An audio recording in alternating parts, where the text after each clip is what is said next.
হাদিসের উপরে ছিল। কোরআন এবং সহিহ হাদিসের উপরে যারা থাকবে সার্বিক জীবনে, আল্লাহর নবী বললেন মুসলিমরা ৭৩ ফেরকায় ৭৩ কাতারে বিভক্ত হবে, এক কাতার জান্নাতে যাবে, অধিকাংশ মুসলিম পথভ্রষ্ট হবে।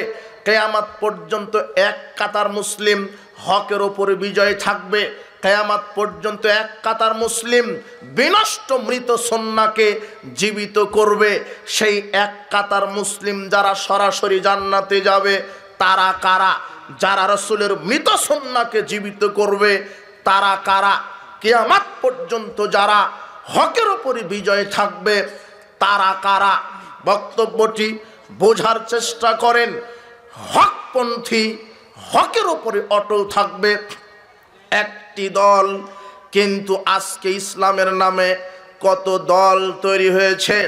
আল্লাহ সুবহানাহু ওয়া তাআলা বলছেন ইন্নাল্লাযীনা ফাররাকু দীনাহুম ওয়া কানু শিয়া, নিশ্চয়ই যারা নিজ ধর্মকে নিজ দিনকে টুকরো টুকরো করে চূর্ণ বিচূর্ণ করে খণ্ড বিখণ্ড করে দিয়েছে, লাস্তা মিনহুম ফি শাই, তাদের ব্যাপারে আপনার কোনো দায়িত্ব নেই।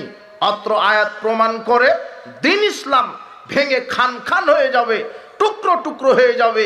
তারও ফলশ্রুতিতে আজকে আমরা দেখতে পাচ্ছি ইসলামের লকব লাগিয়ে দাড়ি টুপি লাগিয়ে আলখাল্লা জুব্বা পরেই এক শ্রেণীর ধর্ম ব্যবসায়ী ইসলামকে টুকরা টুকরা করেছে।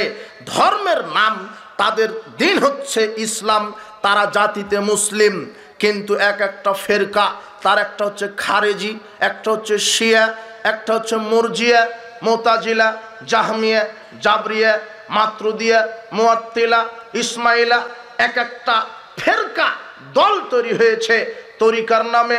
দেওবন্দি, আটরশি, সরসিনা, ব্রেলভি, চিশতিয়া, কাদেরিয়া, নকশবন্দিয়া, মুজাদ্দিদিয়া, আটরশি, মাঝভান্ডারি, কুতুববাগ, দেওয়ানবাগ, রাজারবাগ, ফুলতলি, চন্দ্রপুরী, এক একটা ফেরকা তৈরি হয়েছে মাযহাবের নামে।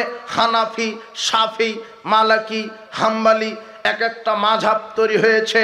অথচ ইসলাম, দিন ইসলাম একটাই, কোরআন একটাই, আমাদের নেতা একজন মুহাম্মদ সাল্লাল্লাহু আলাইহি সাল্লাম। কিন্তু এত ফেরকা, এত টুকরা টুকরা করলো কে? কে করলো? আল্লাহ বলছেন ওয়াকাযালিকা জাআলনা লিকুল্লি নাবিয়্যিন আদুওয়ান শায়াতিনাল ইনসি ওয়াল জিন্নে। আয়াতটা সূরা আনআমের 112 নম্বর আয়াত। খুব খেয়াল করে বক্তব্যটি বোঝার চেষ্টা করেন। আল্লাহ আয়াতে কি বলার চেষ্টা করলেন? আল্লাহ বলছেন শোনো, আমি এইভাবেই যুগে যুগে সমস্ত নবীদের ওপরে শত্রু করেছিলাম। মানুষের মধ্য থেকে কিছু শয়তান, জিনদের মধ্য থেকে কিছু শয়তান, তার মানে সমাজে জিন শয়তানও বসবাস করছে, মানবরূপী শয়তানও বসবাস করছে। মানুষের মধ্যে শয়তান আছে, জিনদের মধ্যেও শয়তান আছে। আল্লাহ সুবহানাহু ওয়া তাআলা এই কথা বলছেন ইউহি বাদুহুম ইলা বাদিন যুখরুফাল কওলি গুরুরা।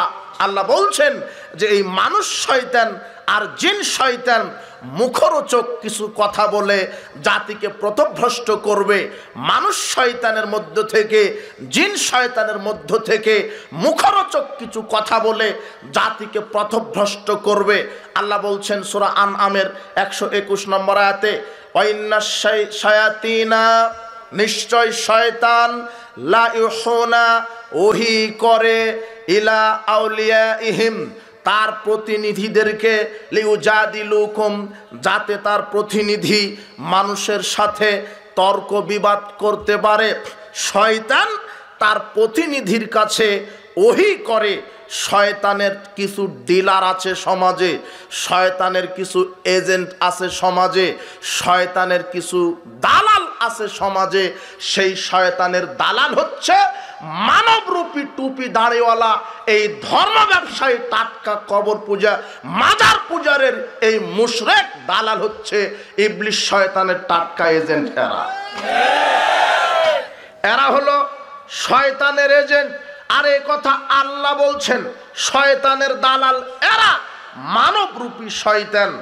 আব্দুল্লাহ ইবনে মাসউদ রাদিয়াল্লাহু আনহু বলছেন, হাদিসটা মুসনাদ আহমদের 4131 নম্বর হাদিস, মিশকাতের 166 নম্বর হাদিস, আল্লাহর নবী খত্তালানা রাসূলুল্লাহ সাল্লাল্লাহু আলাইহি ওয়াসাল্লাম, একদা আল্লাহর নবী রাস্তায় সোজা সহজ সরল একটা রেখা টানলেন, টেনে বলছেন হাদা সাবিলুল্লাহ, শোনো সাহাবীগণ, এটা হলো আল্লাহর পথ, আল্লাহর রাস্তা। সুম্মা খাত্তা খুতুতান আন ইয়ামিনিহি ওয়া আন শিমালিহি, এরপরে তিনি ডানে বামে আরো অনেক বক্ররেখা টানলেন, টেনে বলছেন হাদি সুবুলুন আলা কুল্লি সাবিলিন মিনাশ শয়তান। শোনো সাহাবীগণ, এই যে ডানে বামে আঁকা বাঁকা রাস্তা, এগুলিও রাস্তা ঠিক আছে, কিন্তু প্রত্যেক রাস্তায় আলেম রূপী শয়তান বসে আছে। কি রূপী শয়তান? আলেম আবার কি বলছেন? শয়তান। আলেম রূপী শয়তান। আল্লাহ বলছেন মানুষের ভিতরে শয়তান আছে, জিনের ভিতরে শয়তান আছে। জিন শয়তান তো জিন শয়তান, মানুষ শয়তানকে। জিন শয়তান তো জিন শয়তান, মানুষ শয়তানকে। মানুষ শয়তানকে যারা ধর্মের ব্যাপারে শয়তানের দালালি করে সমাজে শিরক বেদাত, এই শিরক এবং বেদাতের ডিলারশিপ নিয়ে খানকা মাজার কায়েম করে যারা এই দেশের হাজারো লক্ষ কোটি মানুষের ঈমান এবং আমলকে চুরি করেছে, এরাই হলো আলেম রূপী টাটকা মানুষ শয়তান। এটা আল্লাহ বলছেন মানুষ শয়তান এবং জিন শয়তান আলেমদের নবীদের শত্রু হবে।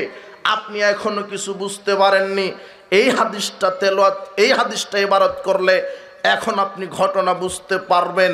কি হাদিসটা? কি? সহিহ বুখারীর 3606 নম্বর হাদিস। হুযায়ফা ইবনুল ইয়ামান রাদিয়াল্লাহু আনহু তিনি বলছেন, কানান নাসু ইয়াসআলুনা রাসূলুল্লাহ সাল্লাল্লাহু আলাইহি ওয়াসাল্লাম। হুযায়ফা ইবনুল ইয়ামান তিনি বলছেন, মানুষ রাসূল সাল্লাল্লাহু আলাইহি ওয়াসাল্লামকে কল্যাণ সম্পর্কে জিজ্ঞাসা করত। মানুষ রাসূল সাল্লাল্লাহু আলাইহি ওয়াসাল্লামকে কল্যাণ সম্পর্কে, ফজিলত সম্পর্কে জিজ্ঞাসা করত। ওয়াকুনতাস আলহু আনিল শাররে, আর আমি জিজ্ঞাসা করতাম অকল্যাণ সম্পর্কে। কি করলে ঈমান চলে যায়, কি করলে জাহান্নামী হয়ে যায়। মা খাফাতা ইউদ্রিকানে, যাতে করে আমি সতর্ক থাকতে পারি, আমি ভীত হতে পারি, আমি সতর্ক থাকতে পারি। আমি একদা জিজ্ঞাসা করলাম, আল্লাহর নবী, ইন্না কুন্না ফি জাহিলিয়াতিন ওয়া শাররিন, আল্লাহর নবী, আমরা তো জাহেলি যুগে ছিলাম, আমরা তো অকল্যাণের মধ্যে ছিলাম। ফাজাআনা আল্লাহু বিহাদাল খায়র, আল্লাহ আমাদেরকে কল্যাণের মধ্যে নিয়ে এসেছেন। ফাহাল বাদা যালিকাল খায়র মিন শাররিন, তো আমরা যে কল্যাণ প্রাপ্ত হয়েছি এখন, এই কল্যাণের পরে কি আবার অকল্যাণ আসবে? তিনি বলছেন হ্যাঁ। ক্বালা নাআম, হ্যাঁ, এই কল্যাণের পরে আবার অকল্যাণ চলে আসবে। আমি বললাম হাল বাদা জালেকা শাররু মিন খায়রিন, তো যেই অকল্যাণটা আসবে ওই অকল্যাণের পরে আবার কি কল্যাণ আসবে? তিনি বললেন হ্যাঁ। ক্বালা নাআম, আবার অকল্যাণ আসবে। অফিহি দাখানুন, আবার কল্যাণ আসবে। অফিহি দাখানুন, তবে সেই কল্যাণ হবে ঘোলাটা, ধোঁয়াটা, অস্পষ্ট কল্যাণ। এবার হুযায়ফা ইবনুল ইয়ামান বলছেন, আল্লাহর নবী, ফাহাল বাদা জালিকাল খায়র মিন শাররিন, এই ধোঁয়াটা, এই ঘোলাটা কল্যাণের পরে কি আবার অকল্যাণ চলে আসবে? তখন তিনি বললেন হ্যাঁ, এমন অকল্যাণ চলে আসবে, দুআতুন ইলা আবওয়াবি জাহান্নাম, জাহান্নামের দিকে নিয়ে যাওয়ার জন্য কিছু বক্তা বের হবে, জাহান্নামে নিয়ে যাওয়ার জন্য সমাজে কিছু আলেম বের হবে। মান আজাবাহু মিলাইহা কাযাফু ফিহা, ওই আলেমকে যারাই সমর্থন করবে, ওই আলেমের ডাকে যারা সাড়া দিবে, ওই আলেম তাদেরকে জাহান্নামের দিকে নিয়ে চলে যাবে। হুযায়ফা ইবনুল ইয়ামান বলছেন, আল্লাহর নবী, সিফহুম লানা, আপনি পরিচয় দেন তো, কেমন বক্তা, কেমন আলেম হবে যারা মানুষকে জাহান্নামের দিকে বক্তৃতা দিয়ে নিয়ে চলে যাবে? তখন আল্লাহর নবী বলছেন, হুম মিন জিলদাতিনা, তারা হবে মুসলিমদের মধ্যেই আলেম হবে। ইয়াতাকাল্লামুনা বিআলসিনাতিনা, তারা কোরআন হাদিস থেকেই কথা বলবে, তারা মুসলিম হবে, তারা কোরআন হাদিস থেকেই বক্তব্য দিবে। মানাজাবাহু মিলাইহা কাযাফু ফিহা, তবে তাদের এই বক্তব্য যারা শুনে আমল করবে, ওই আমলে তারা জাহান্নামে চলে যাবে। আশ্চর্য একটা কথা, আল্লাহর নবী বলছেন যে সমাজে এক শ্রেণীর দায়ী বক্তা বের হবে, যারা কোরআন হাদিস থেকে বক্তব্য দিয়ে মানুষকে পথভ্রষ্ট করবে। এই বক্তা, এই আলেমকে, এই আলেম হলো মানবরূপী শয়তান, যে কোরআন হাদিস থেকে বক্তব্য দিবে ঠিক, কিন্তু ব্যাখ্যা করবে ভুল, মানুষকে বুঝাবে ভুল। সাহাবীগণ যেটা বুঝেছে সেটা বুঝাবে না, শয়তান যেটা বুঝিয়েছে, শয়তান যেটা এই মানবরূপী আলেমের উপরে ওহী করেছে সেটাই বুঝাবে। দেখেন আল্লাহ বলছেন সূরা বাকারা 26 নম্বর আয়াত, ইউদিল্লু বিহি কাসীরা ওয়া ইয়াহদি বিহি কাসীরা। এই কোরআন পাঠ করেই মানুষ পথভ্রষ্ট হয়ে যাবে, এই কোরআন পাঠ করেই মানুষ হেদায়াত পাবে, এই কোরআন থেকেই মানুষ পথভ্রষ্ট হবে, কোরআন থেকে মানুষ হেদায়েত পাবে। দেখেন এদেশে যারা বলছে পীরের বায়াত হতে হবে, পীর ধরা ফরজ, মাজারে টাকা দান করলে বালা মুসিবত দূর হয়, পীর কবরে জীবিত আছে। আরে মুহাম্মাদি আল্লাহ, আল্লাহ মুহাম্মাদের মধ্যে কোনো পার্থক্য নেই, আর পীর হলো খোদা, খোদা আর পীরের মধ্যে পার্থক্য নেই, সব দলিল কোরআন থেকেই দিচ্ছে। দেখেন এই খানকার এই পাগড়িওয়ালা টুপিওয়ালা শয়তান এই কোরআন থেকে পীর ধরা ফরজ দলিল দিচ্ছে। কোরআন থেকে পাগড়িওয়ালা হুজুর তেলাওয়াত করে বলছেন, ইয়া আইয়ুহাল্লাযিনা আমানুত্তাকুল্লাহ ওয়াবতাগু ইলাইহিল ওয়াসিলা। আল্লাহ বলছেন, শোনো বিশ্বাসীগণ, তোমরা আল্লাহকে ভয় করো আর ওয়াসিলা ধরো, মানে পীর ধরো, ওয়াসিলা ধরো মানে পীর ধরো। এই যে আয়াতটা মাওলানা সাহেবী জাতির সামনে তেলাওয়াত করে জাতিকে বুঝাতে চাচ্ছেন, ওয়াসিলা মানে পীর ধরা। মাওলানা সাহেব বক্তব্য দিলেন কোথায় থেকে? কোরআন থেকে। পীর যে ধরতে হবে দলিল মারে দিলেন কোথায় থেকে? কোরআন থেকে। ওয়াসিলা ধরো মানে পীর ধরো। মনে হচ্ছে আয়াতটা তার বাপের উপরে নাজিল হয়েছিল, আয়াতটা নাজিল হয়েছিল মুহাম্মদ সাল্লাল্লাহু আলাইহি ওয়াসাল্লামের উপরে, আয়াত নাজিল হয়েছে মুহাম্মদ সাল্লাল্লাহু আলাইহি ওয়াসাল্লামের উপরে। তাই আমাকে আয়াতের বুঝ নিতে হবে মুহাম্মদ সাল্লাল্লাহু আলাইহি ওয়াসাল্লাম যেভাবে বুঝেছেন, সাহাবীগণ যেভাবে বুঝেছেন, আমাকে ওইভাবেই বুঝতে হবে যেইভাবে সাহাবীগণ বুঝেছেন। আপনি যদি মুহাম্মদ সাল্লাল্লাহু আলাইহি ওয়াসাল্লাম এবং সাহাবীদের বুঝ নেন, বুঝটাই হচ্ছে মানহাজ, রাসূল সাল্লাল্লাহু আলাইহি ওয়াসাল্লামের মানহাজ। আর আপনার মানহাজ যদি ঠিক হয় তাহলে আপনি হেদায়েত পাবেন, কিন্তু এখানে ঢুকে গেছে আপনার ভিতরে শয়তানের মানহাজ। তাই ওয়াসিলা মানে শয়তান আপনাকে বুঝিয়েছে পীর, আর আল্লাহর নবী বলছেন ওয়াসিলা মানে তিনটা জিনিস। কয়টা? তিনটা। এক, ঈমান এবং আমল। ঈমান এবং আমলের উসিলাই আল্লাহর কাছে সাহায্য চাইতে হয়। ওই যে তিন ব্যক্তি গুহায় আটকে গেছিলেন, তারা বললেন কার কি আমল আছে ভালো, সেই আমলের মাধ্যমে আল্লাহর কাছে সাহায্য চাও, লাল্লাহু ফারজুহা, হয়তোবা তিনি তোমাদেরকে উদ্ধার করবেন। তখন একজন বললেন, আল্লাহর নবী, আমি পিতামাতার খেদমত করতাম, এই পিতামাতার খেদমতের উসিলাই আমাকে উদ্ধার করো, আমাকে বাঁচিয়ে দাও, পাথর একটু সরিয়ে দিলেন। আর একজন বলছেন, আল্লাহ, আমি আমার চাচাতো বোন ছিল, খুব ভালোবাসতাম, জেনা করতে চেয়েছিলাম, তোমাকে ভয় করেছি, ভয় করে জেনা করিনি, এটা যদি তোমাকে খুশি করার জন্য এই আমলটা করে থাকি, পাথর সরিয়ে দাও। আল্লাহ একটু সরিয়ে দিলেন। তৃতীয় জন ব্যক্তি বললেন, আল্লাহ, আমি এক ব্যক্তিকে কামলা নিয়েছিলাম দিনমজুর, তার অর্থটা আমি প্রতিপালন করে অনেক গরু ছাগল করেছি, গরু প্রতিপালন করে তাকে দিয়েছি তোমাকে খুশি করার জন্যে। এই আমলটা যদি তোমাকে খুশি করার জন্য করি তাহলে পাথর সরিয়ে আমাদেরকে মুক্ত করে দাও। হাদিসটা সহিহ বুখারীর হাদিস। আল্লাহর নবী এই হাদিসটা রাসূল সাল্লাল্লাহু আলাইহি ওয়াসাল্লাম সাহাবীদেরকে শোনালেন। তার মানে রাসূল সাল্লাল্লাহু আলাইহি ওয়াসাল্লামের মানহাজ হচ্ছে ওয়াসিলা মানে সৎ আমল। এই তিন ব্যক্তি সৎ আমলের মাধ্যমে আল্লাহর কাছে বিপদ থেকে মুক্তি চেয়েছেন, আল্লাহ সৎ আমলের মাধ্যমে তাদেরকে বিপদ থেকে বাঁচিয়ে দিয়েছিলেন। তারা পীরের কাছে সাহায্য চেয়েছিলেন না, তারা কোনো ভায়া মাধ্যম ব্যবহার করেনি। ইমানের উসিলা আল্লাহর কাছে দোয়া করা যায়। সারা আলাইহিস সালাম যখন স্বৈরাচারী বাদশার নিকটে গেল, স্বৈরাচারী বাদশা যখন তাকে জেনার গতিতে হাত দিচ্ছিল, তখন সারা আলাইহিস সালাম বললেন, শোনো, আমাকে একটু সময় দাও, আমি অজু করি, 2 রাকাত সালাত আদায় করি। তিনি অজু করলেন, 2 রাকাত সালাত আদায় করে এইবারে ইমানের উসিলে আল্লাহর কাছে সাহায্য চাচ্ছেন। আল্লাহুম্মা, হে আল্লাহ, ইন কুনতু আমানতু বিকা ওয়া বিরাসূলিকা ওয়া হাসানতু ফারজি ইল্লা আলা যাওজি ফালা তুসাল্লাত আলাইহি হাযাল কাফির। আল্লাহ, আমি যদি তোমার প্রতি ঈমান এনে থাকি, তোমার নবীর প্রতি ঈমান এনে থাকি, আর আমার সতীত্বকে যদি আমার স্বামী ছাড়া সবার কাছ থেকে যদি হেফাজত করে থাকি, এটা যদি সত্য হয়, আমাকে এই কাফেরের ওপরে তুমি বিজয় দান করো। আল্লাহ কাফেরের ওপরে সারাকে বিজয় দান করেছিলেন। ঈমানের উসিলায় দোয়া চাইবেন, সাহায্য চাইবেন, এটাই হচ্ছে সাহাবীদের মানহাজ।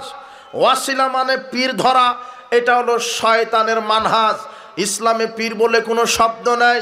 কিসের পীর, কিসের খানকা, ওলিয়া উলিয়া গাউস কুতুব, কিসের মাজার, কিসের খানকা, এগুলি ভায়া মাধ্যম। আশ্চর্য কথা, ধর্মের নামে এটাই হলো মানবরূপী শয়তান, যারা দাড়ি টুপি লাগিয়ে ধর্মের দালালি হয়ে, শয়তানের এজেন্ট হয়ে, শয়তানের প্রতিনিধি হয়ে এই খানকা মাজার নামক এই শিরকের ফ্যাক্টরি তৈরি করে মানুষের ঈমানকে নষ্ট করছে।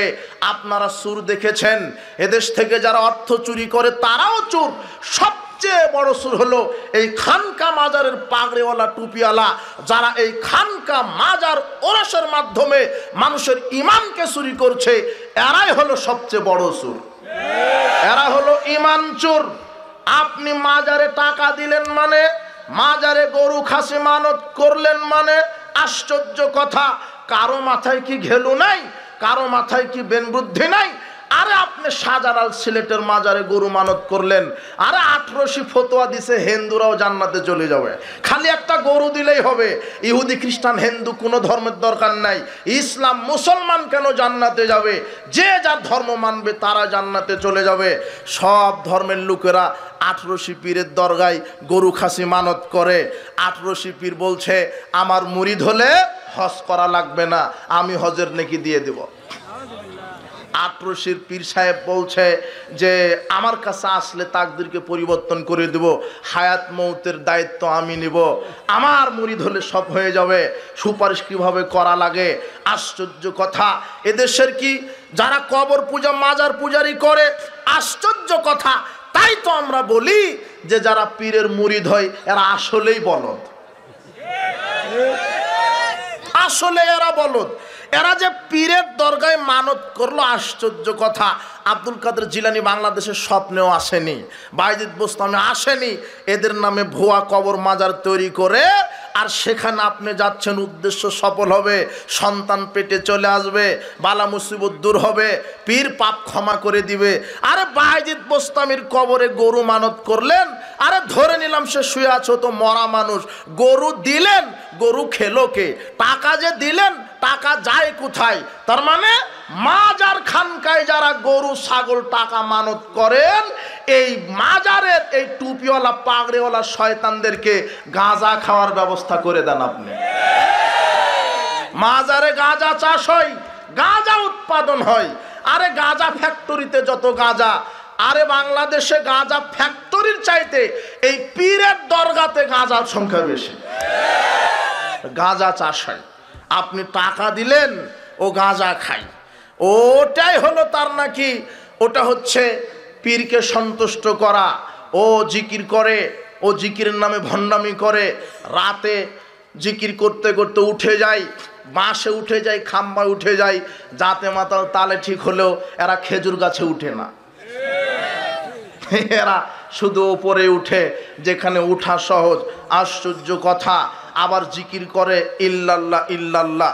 আল্লাহ রসুল বলছেন আফদালুজ যিকরে লা ইলাহা ইল্লাল্লাহ, শ্রেষ্ঠ জিকির লা ইলাহা ইল্লাল্লাহ। হুজুর জিকিরকে বিকৃত করেছে। মুহাম্মদ সাল্লাল্লাহু আলাইহি সাল্লামের জিকিরকে, মুহাম্মদ সাল্লাল্লাহু আলাইহি সাল্লাম যেই জিকির শিখিয়েছে সেই জিকিরকে বিকৃত করেছে। আশ্চর্য কথা। এদেশের মানুষ এই আলেমরূপী শয়তান, জিনদের মধ্যে শয়তান, মানবরূপী মানুষের ভিতরে শয়তান। আমি বুঝাতে চাচ্ছিলাম যে কোরআন থেকেই বক্তব্য দিয়ে জাতিকে মুশরিক বানিয়ে দিবে, ভুল ব্যাখ্যা করে কোরআন থেকেই দলিল দিবে পীর ধরা ফরজ। বলছিলাম আপনাকে একটু দেখাই, মানহাজের কথাটা এই জায়গায় নিয়ে আসি। আপনার সালাত, আপনার সিয়াম, আপনার হজ, আপনার তাসবিহ তাহলিল, আপনার কোরআন তেলাওয়াত সব কিছু কন্ট্রোল হবে মানহাজের আলোকে। আপনি যে কোনো আমল করবেন, যে কোনো আমল করবেন, সেই আমলের পূর্বে 5টা শর্ত আবশ্যিক, 5টা শর্ত আবশ্যিক। এটা আমি শেষের দিকে একটু বলার চেষ্টা করব, যেটা গুরুত্বপূর্ণ বিষয় হিসেবে বিবেচনাধীন হবে।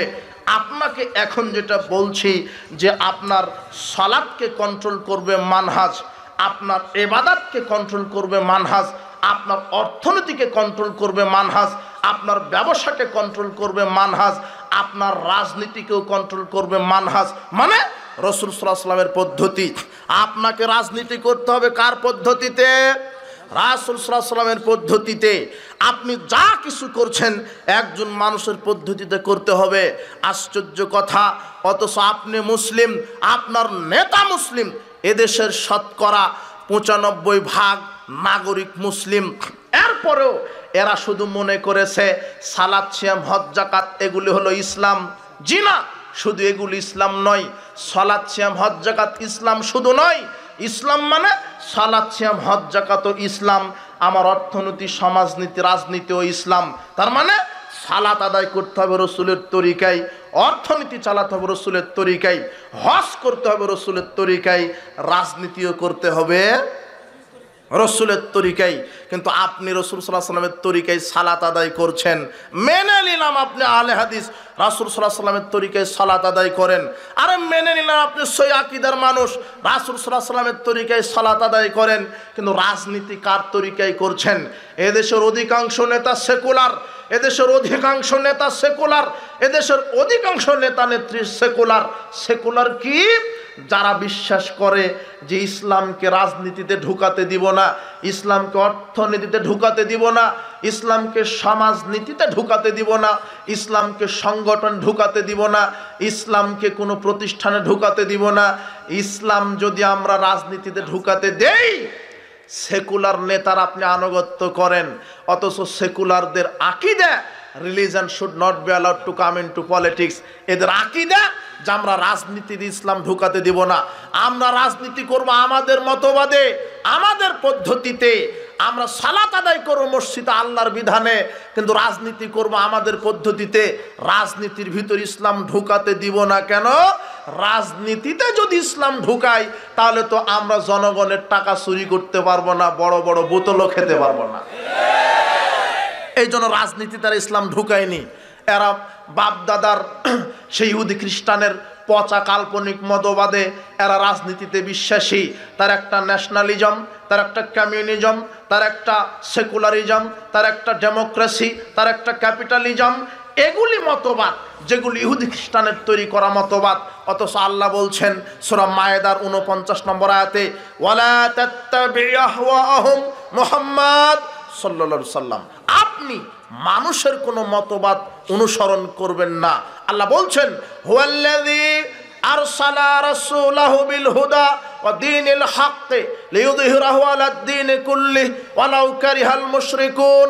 আল্লাহ হচ্ছেন তিনি যিনি তার নবীকে সত্য দিন সহকারে পৃথিবীতে প্রেরণ করেছেন। কেন? মানব রচিত সব মতবাদকে কবর দেওয়ার জন্য। ইসলাম এসেছে মানব রচিত মতবাদকে কবর দেওয়ার জন্য, কিন্তু আজকে মুসলিম ইসলামকে বাদ দিয়ে মানব রচিত মতবাদেই রাজনীতিতে বিশ্বাসী। আর সেকুলারিজম, এটা ব্রিটেনের জর্জ জেকব হলিওক এই ব্যক্তিটা তৈরি করেছে। Secularism is the believe that religion should not be involve in the organisation of society education. সেকুলারিজমের সঙ্গে বলা হচ্ছে যে ধর্ম আমরা রাজনীতিতে ঢুকাতে দিব না, শিক্ষানীতিতে ঢুকাতে দিব না, সংগঠনে ঢুকাতে দিব না, এটা নিজের গতিতে আমরা রাজনীতি করব। অধিকাংশ এই সেকুলার রাজনীতি, এরা বলে রাজনীতি আমাদের মতো করব, এরা বলে রাজনীতি আমাদের মতো করব, আমরা রাজনীতিতে ইসলাম ঢুকাবো না।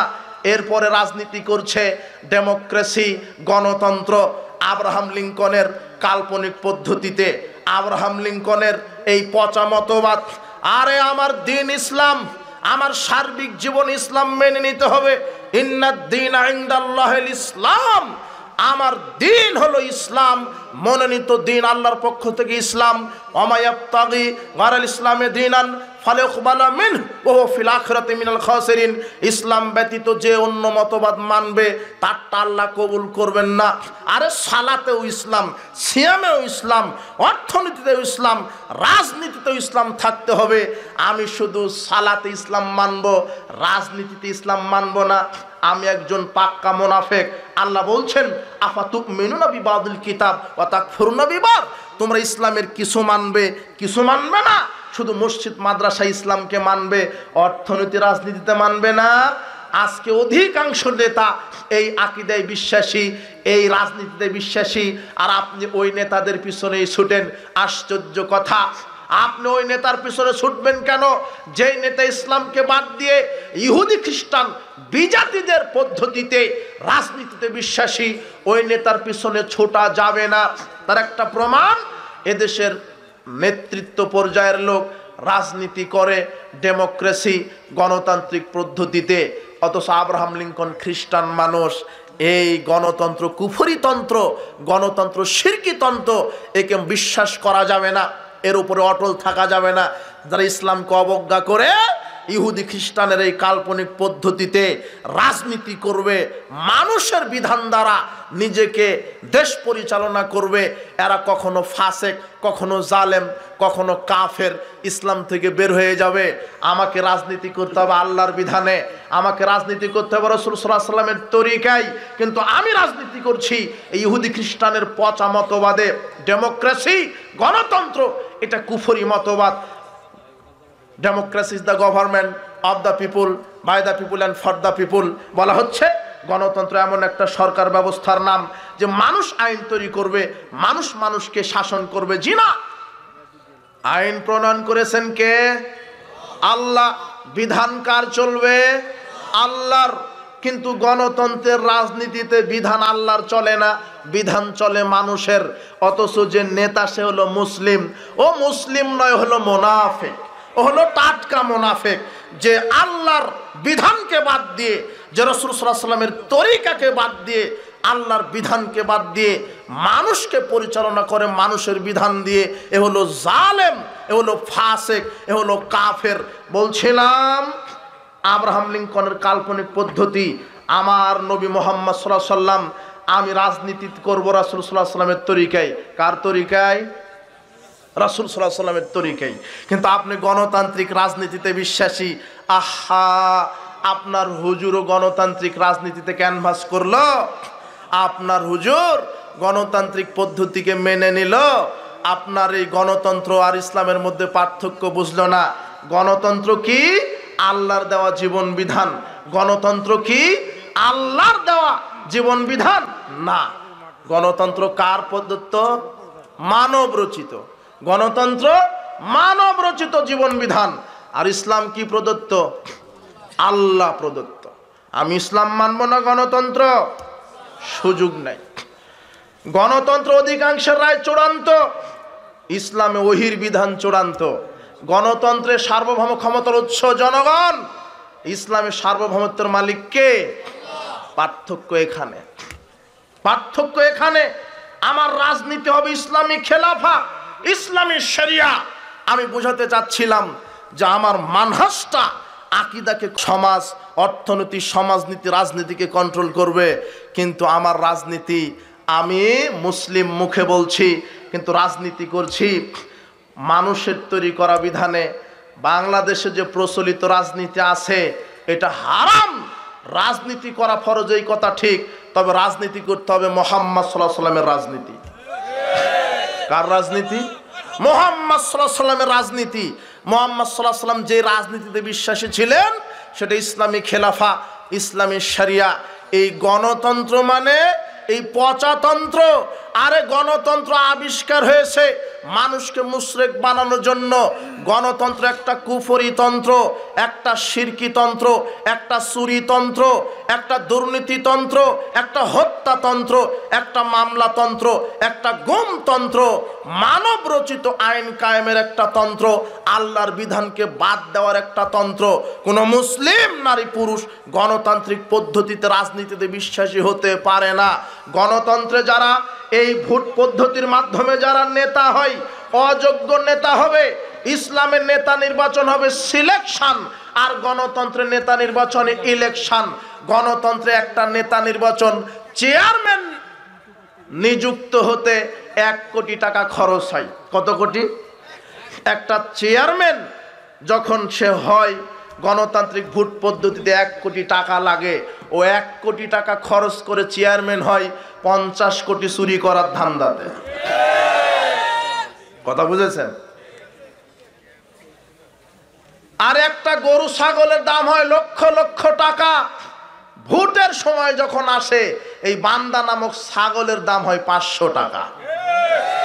500 টাকায় বিক্রি হয়ে এমন মেম্বারকে ভোট মেরে দিল যে কোনোদিন অজুই জানে না। নামাজ তো বহুদূরের কথা, অজুই শিখেনি। ভোটেরও কিন্তু ফজিলত আছে। ভোটের ফজিলত জানেন? আপনি যে নেতাকে ভোট দিয়েছেন, ও যদি 5 বছর মন্ত্রী চেয়ারম্যান থাকার পরে, এমপি থাকার পরে 5 বছরে যত লুচ্চামি করবে, যত জনগণের টাকা চুরি দুর্নীতি করবে, ওর 1 ভাগ পাপ আপনার আমলনামাতে সাদগায়ে জারিয়ার পাপ পাবেন আপনি। এটা হলো ভোটের ফজিলত। কিসের ফজিলত? ভোটের। এই প্রচলিত ভোট পদ্ধতি হারাম। আপনি মুসলিমের বাচ্চা হলে ভোট কেন্দ্রে যাবেন না। আপনি স্লোগান উঠান, আমরা বাংলাদেশে গণতান্ত্রিক সিস্টেমের নেতা চাই না, আমরা বাংলাদেশে চাই ইসলামী খেলাফা, ইসলামী রাজনীতি, ইসলামী শরিয়া। আমরা দলের সরকার চাই না, আমরা চাই জনগণের সরকার। আমরা জনগণের সরকার চাই। আমরা জনগণের সরকার দেখতে চাই। এক দল ক্ষমতায় গেলে অন্য দল পরাধীন, এক দল ক্ষমতায় গেলে অন্য দল পরাধীন। আর ইসলামের সিলেকশন মানে বাছাই। নেতা নির্বাচন করতে 1 মিনিট লাগে না, শুধু বলে দিবে এই যে এখন কি কোন দল সরকারে আছে বলেন। বাংলাদেশে এখন কোন দল সরকারে? কোন দল আছে? নাই। এইভাবে যদি 100 বছর চলে সমস্যা সমস্যা সমস্যা। 17 বছর না খেয়ে আছে, রাতারাতি চেষ্টা করছে আমি চেয়ারে বসে জনগণের টাকা আমারও চুরি করা লাগবে। সমস্যা। আমার দল ক্ষমতায় যেতে হবে, আমার দল ক্ষমতায় যেতে হবে। না, কোনো দলীয় রাজনীতি নাই। এদেশের যুব সমাজ তাওহীদ বুঝলে ওরা হক আদায় করতে শিখেছে, জুলুমের প্রতিবাদ করতে শিখেছে, রক্ত দিতে শিখেছে, ন্যায্য অধিকার আদায় করতে শিখেছে। কিন্তু আমার একটা দুঃখ, অধিকাংশ যুবক ছাত্র সঠিক তাওহীদটা এখনো বুঝতে পারেনি। যেদিন বাংলাদেশের প্রত্যেকটা যুবক, প্রত্যেকটা ছাত্র সমাজ সঠিক ইসলাম বুঝতে পারবে, সেদিন বাংলার জমিনে ইসলাম কায়েম হবে ইনশাআল্লাহ। সেদিন শুধু নেতার মূর্তি ভাঙা হবে না, বাংলাদেশ থেকে কবর, খানকা, মাজারগুলিকে উড়িয়ে দেওয়া হবে ইনশাআল্লাহ। হবে। স্লোগান দিয়েন না, স্লোগান দিয়েন না। আমি বলছি ইসলামী খেলাফার কথা। উত্তর দিব। মানহাজ হচ্ছে আমি আকীদা পোষণ করবো, আকীদা রাসূল সাল্লাল্লাহু আলাইহি ওয়াসাল্লামের মতো আকীদা। রাজনীতিও করব কার তরিকায়? রাসূল সাল্লাল্লাহু আলাইহি ওয়াসাল্লামের। চুরি করার ধান্দাতে রাজনীতি করে। আর গণতন্ত্রই তো চুরিতন্ত্র। একটা মন্ত্রী তার নমিনেশন নিতে 20 কোটি টাকা খরচ করে, ও 20 কোটি টাকা দেয় আর নিয়ত করে 20,000 টাকা চুরি করে লন্ডনে বাড়ি বানাবো। কথা বুঝেননি? এটা চুরিতন্ত্র একটা। হাজার হাজার কোটি টাকা চুরি করে দুর্নীতিবাদ। একটা নেতার লন্ডনে শুধু কয়েকশো বাড়ি। বাংলাদেশে একটা মরিচের দাম হয় 60 টাকা 5 টাকা একটা মরিচের দাম। সে জায়গায় আপনার নেতা কোটি কোটি টাকা চুরি করে টাকা পাচার করছে। প্রায় হারামখোর সমাজে এখন নেতা এ তো এক দুর্নীতিবাজ, এ তো দুর্নীতিবাজ। টেন্ডারবাজি আছে, সন্ত্রাসবাদী আছে, সন্ত্রাসবাদ আছে। আর সবচেয়ে বড় সন্ত্রাস কারা জানেন? আপনি তো মনে করেন অস্ত্র নিয়ে যারা টেন্ডারবাজি করে এরা সন্ত্রাস, এরা সন্ত্রাস। এদের চাইতে বড় সন্ত্রাস আছে যারা লাঠি নিয়ে, যারা ক্যানভাস করে, যারা রাতারাতি থানায় গিয়ে, যারা আহলে হাদিসের মসজিদ ভাঙে, যারা আহলে হাদিসের প্রোগ্রাম থানায় গিয়ে বন্ধ করে, যারা আহলে হাদিসের বাচ্চাকে জোরে আমিন বলার জন্য মসজিদে পিটায়, এরাই হলো ইতিহাসে সবচাইতে বড় সন্ত্রাস। এরা হলো সবচাইতে বড় সন্ত্রাস। এই কাঠমোল্লা বেদাতি এত হারামখুর, এই হারামখুর জাতে মাতাল তালে ঠিক এ ফতোয়া মারা দিছে ওহাবিদের পিছনে সালাত হবে না। ওহাবি কারা? যারা 12 তাকবীরীদের সালাত আদায় করে, যারা জোরে আমিন বলে, যারা রাফালিয়া দিন করে, যারা পায়ের সাথে পা মিলাই, এরা হলো ওহাবি। এদের পিছনে সালাত আদায় করা যাবে না। কিন্তু বেটা ও হজ করতে গিয়ে কাবা ঘরে ঠিকই ওহাবিদের ইমামের পিছনে সালাত আদায় করে আসে। কত কাঠমোল্লা, ওর ফতোয়াতে ওর হজি বাতিল। কথা বুঝেননি? ও ভাবেইনি কোনোদিন যে ফতোয়া টিকবে কিনা। আবার এক কাঠমোল্লা বলছে আমি কষ্ট পেয়েছি, এই বেদাতিকে আল্লাহ হেদায়েত দান করুন। দিবে কিভাবে? ও তো বেদাত করেই নাকি মনে করে, ও বেদাত করছে নাকি মনে করে।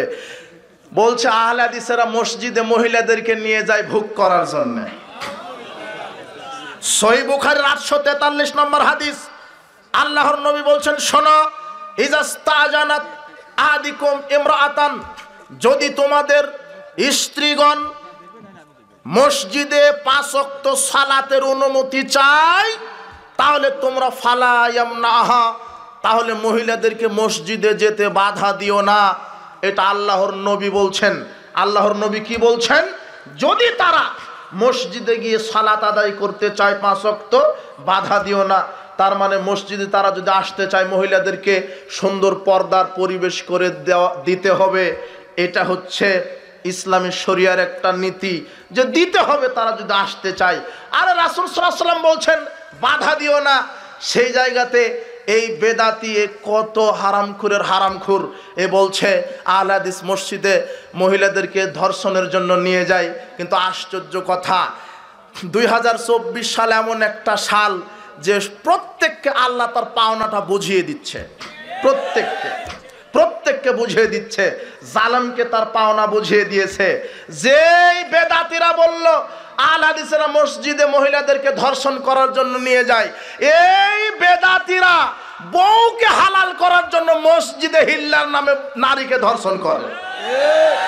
আশ্চর্য কথা, বউকে হালাল করছে মসজিদে, 2 ঘন্টার চুক্তিতে বিবাহ করেছে, বউকে হালাল করে দিচ্ছে। তার মানে কি প্রমাণ হলো? মসজিদে নারীকে ধর্ষণ করার জন্য কারা নিয়ে যায়? বেদাতিরা। হিল্লা বিবাহ একটা জঘন্য প্রথা। আরে এক বৈঠকে স্ত্রীকে 1000 তালাক দিল, 1 তালাক গণ্য হবে? আল্লাহ বলছেন তালাক মাররাতান, তালাক হচ্ছে 2 বার, 3য় বার যদি দেয় হারাম হবে। তালাক কিভাবে? ইসলামী তালাক পবিত্র অবস্থায় 1 মাসে 1 তালাক, 2য় মাসে 2 তালাক, 3য় মাসে 3য় তালাক যদি হয়ে যায় ওই স্ত্রী তার জন্য হারাম। কিন্তু এক বৈঠকে 100 তালাক দিলেও 1 তালাকই হবে। কিন্তু বেদাতিরা ফতোয়া মেরে দিছে না, এক বৈঠকে 3 তালাক দিলে বউ হারাম হয়ে যাবে। একে হালাল করার পদ্ধতি কি? পাঠার সাথে বিবাহ দিতে হবে।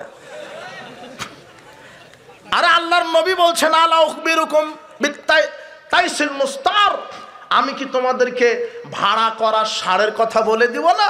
ভাড়াটা ষাঁড় চেনো? হুয়াল মুহাল্লিল, তা হচ্ছে ওই যে হালালাকারী।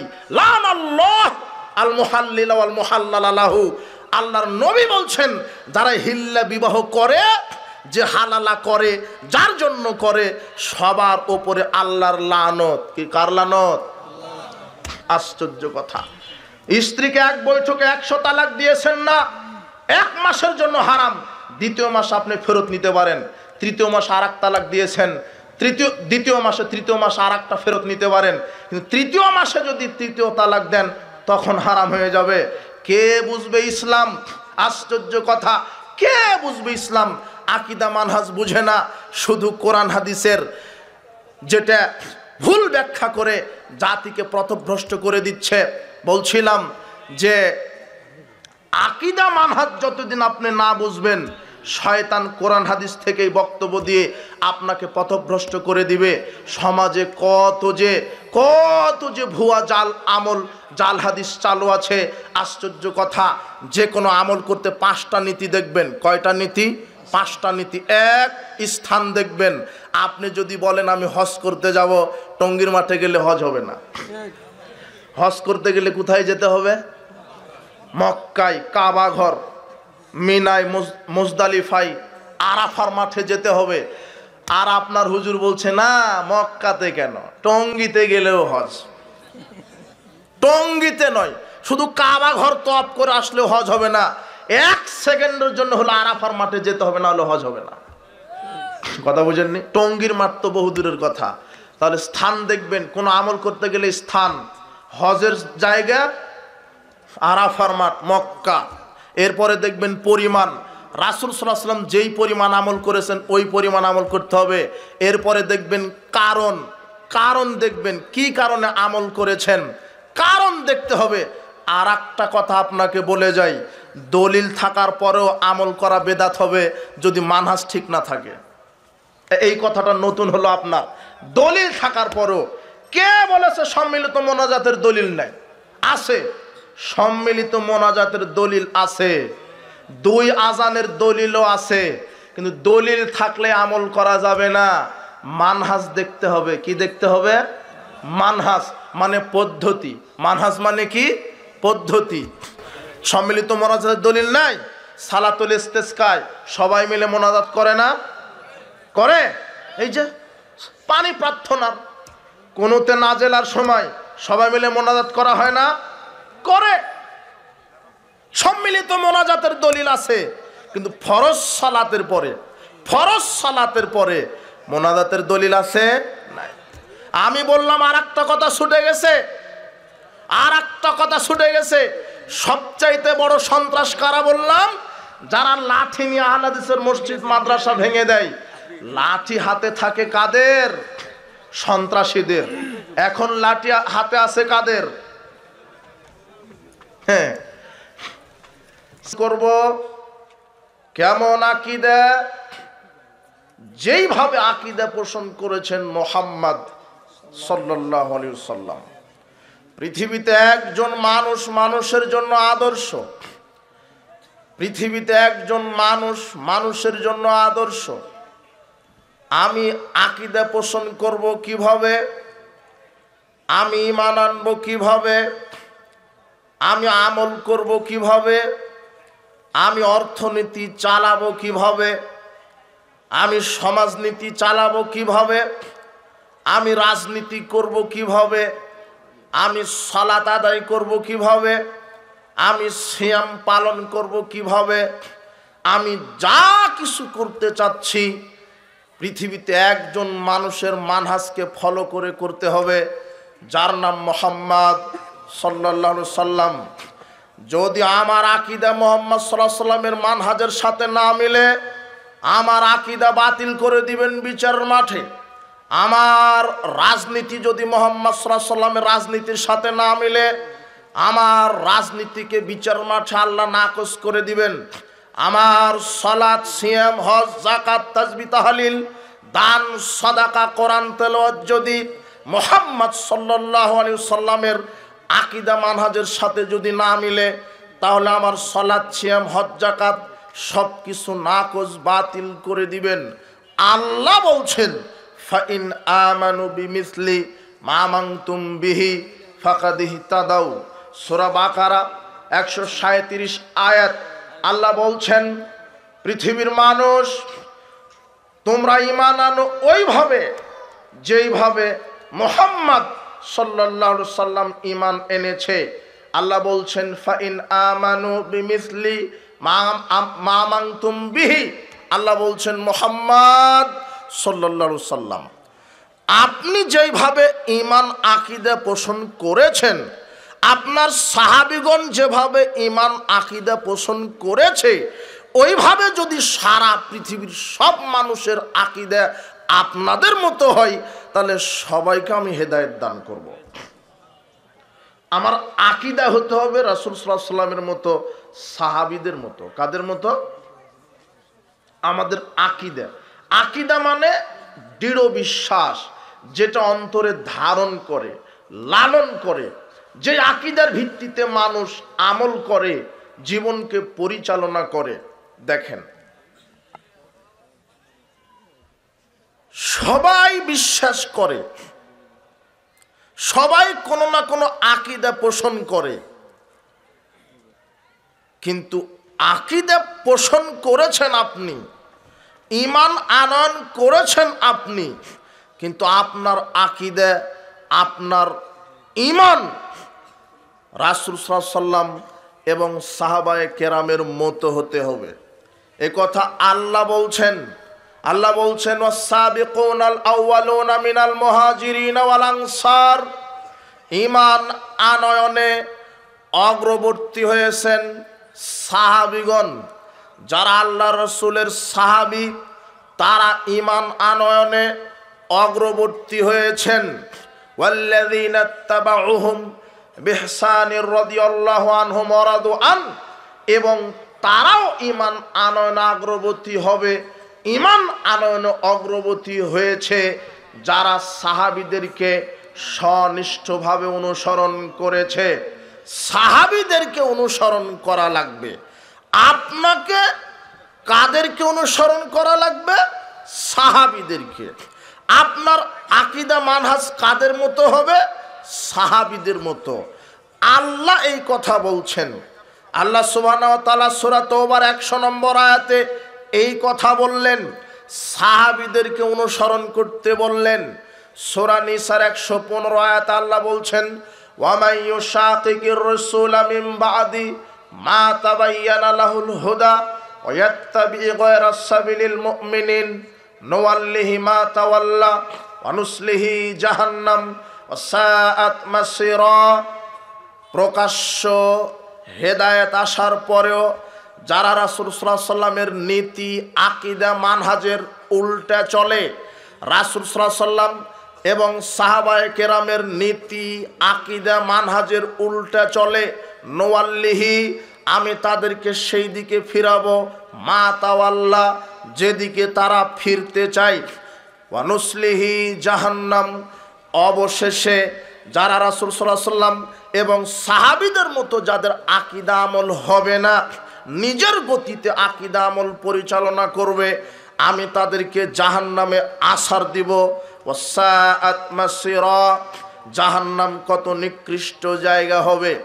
আল্লাহ সুবহানাহু ওয়া তাআলা 3টা আয়াত পৃথিবীর মানুষকে স্মরণ করিয়ে দেওয়ার জন্য বললেন। সূরা বাকারা 137 নম্বর আয়াত, সূরা নিসা 115 নম্বর আয়াত, সূরা তাওবা 100 নম্বর আয়াত। এই 3টা আয়াতে সারা পৃথিবীর সব মানুষকে মুহাম্মদ সাল্লাল্লাহু আলাইহি ওয়াসাল্লাম এবং সাহাবীগণ যেই আকীদা আমল যেইভাবে তারা প্রতিপালন করেছে, আমাদেরকে ওইভাবেই আকীদা আমল প্রতিষ্ঠিত করতে হবে। আমাদের আকীদা, আমাদের মানহাজ, আমাদের আমল যদি সাহাবীদের মতো না হয়, তাহলে ওই আমল, ওই আকীদা বিচার মাঠে আল্লাহ কবুল করবেন না। দেখেন, আপনাকে বলি এখন মানহাজটা কি জিনিস। একটু আমি সালাত আদায় করব, মানহাজ কার হতে হবে? রাসূল সাল্লাল্লাহু আলাইহি ওয়াসাল্লাম এবং সাহাবীদের। আমি সিয়াম রাখবো, মানহাজ কার হবে? রাসূল সাল্লাল্লাহু আলাইহি ওয়াসাল্লাম এবং সাহাবীদের। আমি যা কিছু করব, আল্লাহ বলছেন তোমরা যা কিছু করবে, তোমাদের ঈমান, তোমাদের আকীদা, তোমাদের আমল, তোমাদের অর্থনীতি, তোমাদের সমাজনীতি, তোমাদের রাজনীতি, তোমাদের শিক্ষানীতি, তোমাদের ধর্মীয় নীতি, তোমাদের বৈষয়িক নীতি, তোমাদের সালাত, তোমাদের সিয়াম, তোমাদের হজ, তোমাদের যাকাত, তোমরা সব কিছু করো মুহাম্মদ সাল্লাল্লাহু আলাইহি ওয়াসাল্লাম যেইভাবে করেছে এবং সাহাবায়ে কেরাম যেইভাবে করেছে, ওইভাবে। এটা আল্লাহ বলছেন। আপনি বলবেন আমি আকীদা পোষণ করেছি, আমি বিশ্বাস করি, সবাই বিশ্বাস করে, সবাই বিশ্বাস করে। পৃথিবীতে যত ধর্মের লোক আছে সবাই কোনো না কোনো ভাবে বিশ্বাস করে, কেউ বা প্রতিপালককে বলে ভগবান, কেউ বা বলে গড, কেউ বা বলে ঈশ্বর, কেউ বা বলে আল্লাহ। সবাই বিশ্বাস করে, সবাই বিশ্বাস করে। তার মানে বিশ্বাসের দিকে ঈমান আনয়ন করেছে বিভিন্নভাবে। সবাই আকীদা পোষণ করে। সবাই আপনারা সবাই আল্লাহকে বিশ্বাস করেন আল্লাহ আছেন। সবাই বিশ্বাস করেন মুহাম্মদ সাল্লাল্লাহু আলাইহি ওয়াসাল্লাম আমাদের নবী। এটা হলো আপনার বিশ্বাস, এটা হলো আপনার আকীদা। কিন্তু বিশ্বাসের দিকে আপনি ঠিক আছেন, আকীদার দিকে ঠিক আছেন, কিন্তু আকীদা ঠিক আছে, বিশ্বাস ঠিক আছে, কিন্তু মানহাজ আপনার একটু সমস্যা আছে। কিভাবে? আপনি বলছেন আল্লাহ আছেন, তাই তো কেউ বলছে আল্লাহ আছেন ঠিক, আল্লাহ সব জায়গাতে আছেন, এটাও একটা বিশ্বাস। আবার বলছেন আল্লাহ সব জায়গাতে নাই। কেউ বলছে আল্লাহ সব জায়গাতে আছে সত্তাগতভাবে, এটা একজনের বিশ্বাস। আবার কেউ বলছে না আল্লাহ আরশের উপরে সমুন্নত হয়েছেন, এটা একজনের বিশ্বাস। সবাই তো বিশ্বাস করলেন, কিন্তু এখানে কারো মানহাজ ঠিক, কারো মানহাজ ঠিক নয়। যারা বলছেন আল্লাহ সব জায়গাতে আছেন তারা একটা বিশ্বাসের ভিত্তিতে বলছেন, যারা বলছেন আল্লাহ আরশে সমুন্নত তারা একটা বিশ্বাসের উপর ভিত্তি করে বলছেন। কিন্তু সবাই তো বিশ্বাস করলো, কোনো না কোনোভাবে বিশ্বাস করলো, কিন্তু মানহাজটা কি হবে? রাসূল সাল্লাল্লাহু আলাইহি ওয়াসাল্লাম যেইভাবে বিশ্বাস করেছে, সাহাবীগণ যেভাবে বিশ্বাস করেছে, ওইভাবে বিশ্বাস করতে হবে। সাহাবীগণ আল্লাহকে বিশ্বাস করে তিনি আছেন আরশে সমুন্নত। কোথায়? আরশে। তার দলিল কি? 537 নম্বর হাদিস সহিহ মুসলিম। মুয়াবিয়া বিন হাকামা সুলামি, এই লোকটা রাসূল সাল্লাল্লাহু আলাইহি ওয়াসাল্লামের কাছে এসে বললেন, আল্লাহর নবী, কানাতলি জারিয়াতুন, আমার একটা দাসী ছিল, তারা গানামাল্লি কিবাল উহুদ ওয়াল জাওয়ানিয়া, আমার দাসীটা উহুদ উপত্যকায়, উহুদ পাহাড়ের পাশে, জাওয়ানিয়া উপত্যকার পাশে ছাগল চরাতো। আমি একদিন ইত্তালাতু জাতা ইয়াউমিন, আমি একদিন লক্ষ্য করে দেখলাম, ফায়দা জিবুকাল যাহাবু বিশাতিম মিন গানামিহা, আমার ওই ছাগলগুলি নেকড়ে বাঘ, একটা নেকড়ে বাঘ একটা ছাগলকে ধরে নিয়ে চলে গেল। আনা রজুলুম মিন বানি আদম, আমি তো একজন আদমের সন্তান, যতই সাহাবী হই আমি তো একজন আদমেরই সন্তান। আসাফু কামায়া সাফোনা, মানুষ যেভাবে রাগান্বিত হয় আমিও রাগান্বিত হয়ে লাসাকাতান, আমি আমার ওই দাসী 8-9 বছরের মেয়ে শিশু দাসী, তাকে একটা চড় মেরেছি। যে কেমনভাবে ছাগল চড়াও, যে ছাগলটা নেকড়ে বাঘ নিয়ে যাই, আমি চড় মারার পরে নিজেকে খুব অপরাধ বোধ করছি। আমি আপনার কাছে চলে আসলাম। আফালা উতিকুহা, আমি কি দাসীকে মুক্ত করে দিলে চড় মারার পাপ আল্লাহ ক্ষমা করবেন? রাসূল বলছেন আতিনি বিহা, আচ্ছা পরে দেখা যাবে, আগে তুমি ওই দাসীকে নিয়ে আসো। ফাতাইতুহু বিহা, আমি যখন দাসীকে 8-9 বছরের মেয়ে শিশু আমার দাসী, তাকে যখন আমি রসুলের কাছে নিয়ে আসলাম, কথা ছাড়াই তিনি বলছেন, বলো তো আইনাল্লাহ, আল্লাহ কোথায় আছে? তখন দাসী ছাগলের রাখাল বলছে, ফিস সামায়ে, আল্লাহ আছেন আকাশে, আল্লাহ আছেন আকাশে, আল্লাহ আছেন অপরে। মান আনতা, মান আনা, বলো তো আমি কে? তখন দাসী বলছেন, আনতা রাসূলুল্লাহ, আপনি আল্লাহ রসুল। রাসূল বলছেন, শোনো, ফাইন্নাহা মুমিনা, এ হচ্ছে মুমিনা নারী, তুমি একে এখন আজাদ করে দাও। দাসী, এটা সাহাবী হাদিসটা বর্ণনা করলেন। মুহাম্মদ সাল্লাল্লাহু আলাইহি সাল্লাম তিনি স্বীকৃতি দিলেন। দাসী বললেন আল্লাহ আরশে, আল্লাহ আরশে থাকেন, আল্লাহ আরশে সমুন্নত। রাসূল সাল্লাল্লাহু আলাইহি সাল্লাম বললেন, হ্যাঁ এটাই সঠিক আকীদা, এটাই সঠিক মানহাজ, এর ভিতরে সঠিক ঈমান আছে, কাজেই তুমি একে মুক্ত করে দাও। তার মানে আপনিও বিশ্বাস করেন আল্লাহ আছেন, কিন্তু আপনার বিশ্বাসটা আল্লাহ সব জায়গাতে, আর সাহাবীদের বিশ্বাসটা আল্লাহ আরশের উপরে।